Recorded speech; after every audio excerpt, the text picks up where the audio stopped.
शहादत और सेवा के 100 साल। कांग्रेस महासचिव श्रीमती प्रियंका गांधी जी ने मुंशीगंज रायबरेली स्थित किसान शहीद स्मारक पार्क श्रद्धांजलि अर्पित की। 1920 और 1921 के असहयोग आंदोलन के दौरान अवध में किसान आंदोलन छिड़ गया।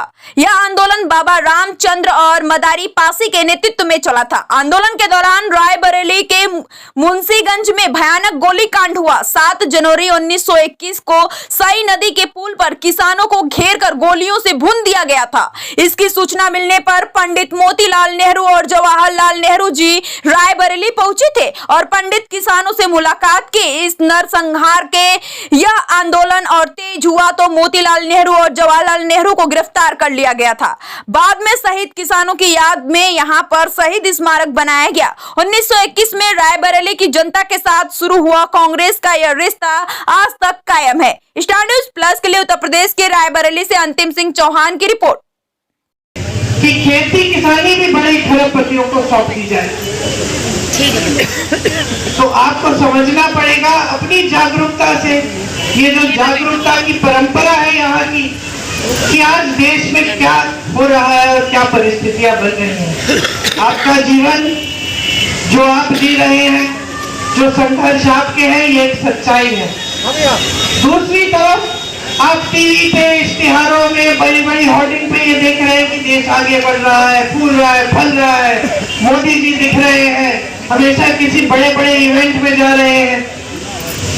तो आपको समझना पड़ेगा कि ये सच्चाई जो आपकी सच्चाई है क्यों नहीं दिख रही है।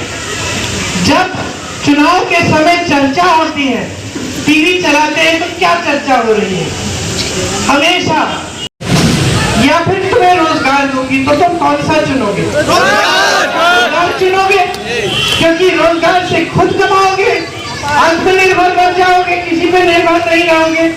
तो आपको समझना पड़ेगा कि जो राजनीतिक दल इस तरह की नीति बनाएगा जिससे आप निर्भर रहेंगे, लेकिन आप आत्मनिर्भर नहीं हो सकते, आप अपने पैरों पे नहीं खड़े हो सकते, उसकी नीति होते थे, मध्यम बिजनेस होते थे, जो किसी ने अपना यूनिट शुरू कर लिया, छोटा सा कारोबार शुरू कर लिया, उसकी कमर तोड़ दी सरकार ने। पहले नोटबंदी लाए, फिर जीएसटी लाए, उनकी भी कमाई नहीं हो रही, तो वो कहां से रोजगार दिलाएंगे? तो जितने भी रोजगार के साधन थे वो तकरीबन इन्होंने बंद कर डाले। तो रोजगार बनाने का काम नहीं हुआ, ऊपर से महंगाई बढ़ती चली गई। मेरी बहनों की हम बात करें तो मेरी बहनें सारे समाज का, पूरे समाज का बोझ उठाती हैं, परिवार का भी बोझ उठाती हैं। बहनें, आप तब तक नहीं खाओगे जब तक सबने खा लिया, आप तब तक नहीं सोओगे जब तक परिवार के एक एक सदस्य को नींद नहीं आए, वो सोए नहीं है। आप कहीं बाहर जाके काम भी करोगी तो घर आके सफाई, खाना पकाना, सबकी देखभाल करनी, ये भी आपका काम है। किसी ने इस काम को कभी पहचाना नहीं है।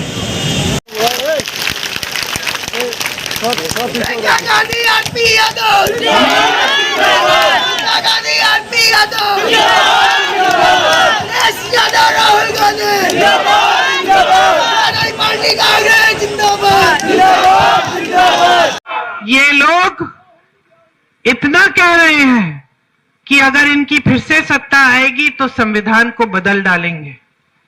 संविधान आपको वोट का अधिकार देता है, संविधान आपको आरक्षण देता है, संविधान आपको आंदोलन करने का अधिकार देता है, संविधान आपको सवाल उठाने का अधिकार देता है।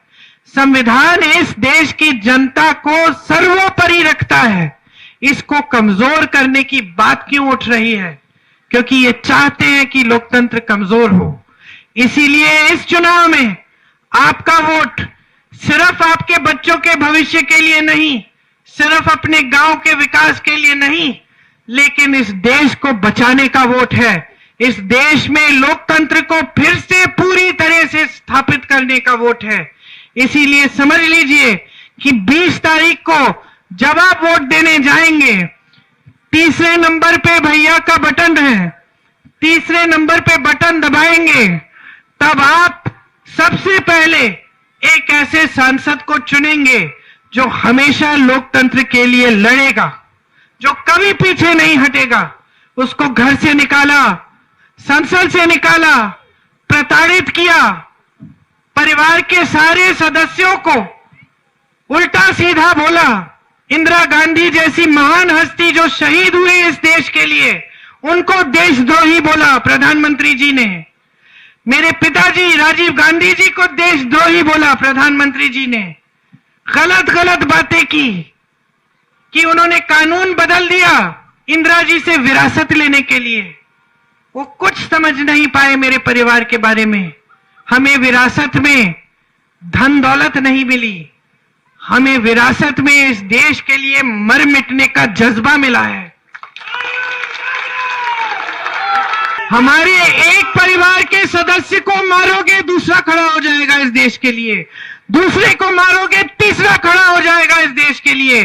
तीसरे को मारोगे, चौथा खड़ा हो जाएगा इस देश के लिए। हम झुकने वाले नहीं हैं।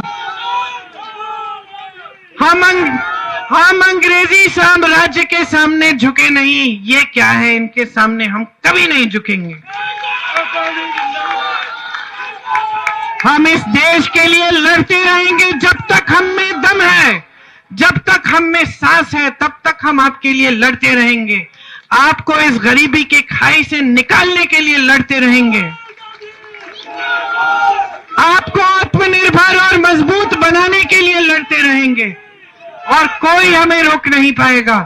इसीलिए हम आपसे पूछते हैं और आपसे यही मांगते हैं कि आप जागरूक बने। आपकी भी जिम्मेदारी है देश के प्रति। आप अपना वोट विवेक से दें, आपके अपने पक्ष में जाए, अपने भविष्य को मजबूत बनाने के लिए जाए, इस देश को मजबूत बनाने के लिए जाए। ये बात बहुत स्पष्ट हो गई है। तेलंगाना के चुनाव में ये बात स्पष्ट हो गई। प्रियंका जी, आप रायबरेली को लेकर परिवार भाजपा की सरकार के नेता जो है महिलाओं के पक्ष में कभी खड़े नहीं, क्योंकि जब वो महिला ओलंपिक के मेडल लेके आई तब तो मोदी जी ने उनको घर बुला के उनके साथ चाय पी और उनके साथ फोटो खिंचवा दी और ये कह भी दी, पूरी मीडिया ने, आप सब ने कहा कि मोदी जी है तो मुमकिन है। जब उसी महिला ने बाहर बैठ के आंदोलन किया, सड़क पे बैठ के, जब उसी महिला ने कहा कि मेरे साथ अत्याचार हुआ है, तो किसी ने उसको पूछा तक नहीं। वो रो रही थी जब मेरे से मिली, उसने मुझे कहा कि मुझे मेडल मिला।